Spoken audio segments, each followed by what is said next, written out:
क्या पवन सिंह और चिराग पासवान की दोस्ती बिहार के राजनीति में लाएगी भूचाल? क्या उपेंद्र कुशवाहा को फिर से बैरंग लौटना पड़ेगा या चिराग पासवान पवन सिंह के जरिए उपेंद्र कुशवाहा की राजनीति को खत्म कर देंगे? पवन सिंह का एक बयान ही काफी था कि वो बिहार में विधानसभा का चुनाव लड़ेंगे। इससे अब बिहार की राजनीति में उपेंद्र कुशवाहा पर भी सवाल उठने लगे हैं, क्योंकि 3 साल पहले उपेंद्र कुशवाहा के खिलाफ जो भाजपा ने प्लान बनाया था, अब साफ दिखने लगा कि चिराग पासवान के जरिए उपेंद्र कुशवाहा की राजनीति को भाजपा अब खत्म कर देगी। और जिस कुशवाहा वोटरों पे आज तक उपेंद्र कुशवाहा बार्गेनिंग करते आए, आज वोटर सम्राट चौधरी के जरिए भाजपा अपने खाते में ट्रांसफर करा चुकी है। वैसे अगर देखा जाए तो भले ही सिंपैथी के तौर पे उपेंद्र कुशवाहा को राज्यसभा भेजा गया, लेकिन असल खेल तो विधानसभा चुनाव में होगा। वैसे अगर देखा जाए तो उपेंद्र कुशवाहा शुरू से ही काराकाट लोकसभा से चुनाव लड़ते रहे, क्योंकि वो अपने आप को सुरक्षित महसूस करते हैं और इसका कारण है कि कुशवाहा वोटरों का ज्यादा होना। लेकिन पवन सिंह ने लोकसभा चुनाव में ऐसी एंट्री मारी कि उपेंद्र कुशवाहा की राजनीति पे दाग लग गया। सबसे बड़ी बात तो यह है कि भाजपा के पूर्व मंत्री आरके सिंह के दावे के बाद यह पता चला उपेंद्र कुशवाहा के ही खिलाफ भाजपा के अंदर प्लानिंग चल रही थी। लेकिन अब जिस तरह से मामले सामने आ रहे हैं, ये तो समझ में आ गया कि उपेंद्र कुशवाहा के लिए कुछ आसान नहीं होने वाला। क्योंकि अगर देखा जाए तो उपेंद्र कुशवाहा विधानसभा चुनाव में 2 विधानसभा सीटों पर अपना दावा कर रहे थे।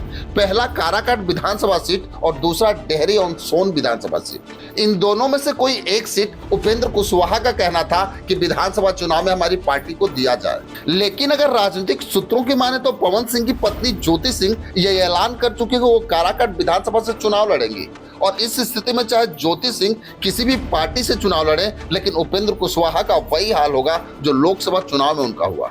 क्योंकि इतना तो तय है कि पवन सिंह या ज्योति सिंह दोनों एनडीए अलायंस से ही चुनाव लड़ेंगे, क्योंकि ज्योति सिंह के बयान से पता चलता है कि ज्योति सिंह जदयू के टिकट पर चुनाव लड़ने वाली हैं। वहीं अगर देखा जाए तो जो झटका पवन सिंह ने भाजपा को लोकसभा चुनाव में दिया, उस पर भाजपा कभी रिस्क नहीं लेना चाहेगी, क्योंकि लोकसभा चुनाव में पवन सिंह के वजह से ही भाजपा 4 सीटें हार गई।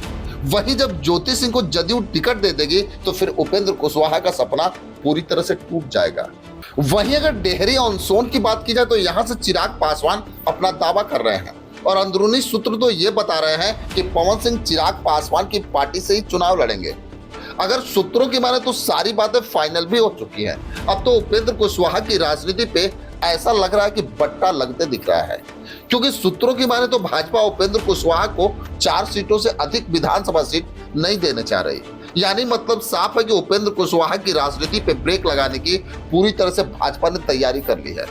वैसे भाजपा भी जानते कि पवन सिंह के पास एनडीए गठबंधन का चाहे या किसी भी पार्टी का टिकट हो, पवन सिंह उस पार्टी के लिए एक प्लस पॉइंट बनाएंगे, क्योंकि पवन सिंह के पास ऐसे भी युवाओं का वोट है जो लोकसभा चुनाव में दिखा भी। निर्दलीय होते हुए भी पवन सिंह ने भाजपा के बड़े नेता, यहाँ तक कि प्रधानमंत्री मोदी के जनसभा के बाद भी उपेंद्र कुशवाहा को तीसरे नंबर पे भेजा। वहीं जब चिराग पासवान और पवन सिंह की जोड़ी जमेगी तो फिर विधानसभा चुनाव में एक अलग ही फिजा बनेगी। लेकिन ये विधानसभा चुनाव उपेंद्र कुशवाहा के लिए मुश्किल खड़ा करेगा, क्योंकि जिस तरह से अभी से अमित शाह और चिराग पासवान के बीच मीटिंग का दौर शुरू हो गया है, वो बिहार की राजनीति में कुछ अलग कहानी बोल रहा है। भले ही उपेंद्र कुशवाहा एनडीए के साथ जरूर है, लेकिन भाजपा उनको कोई भाव नहीं दे रही है।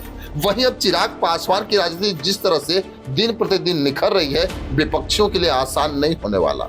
खैर, इसमें आपकी क्या राय है हमें कमेंट बॉक्स में जरूर लिखेंगे। बस आज के लिए इतना ही, फिर मिलेंगे।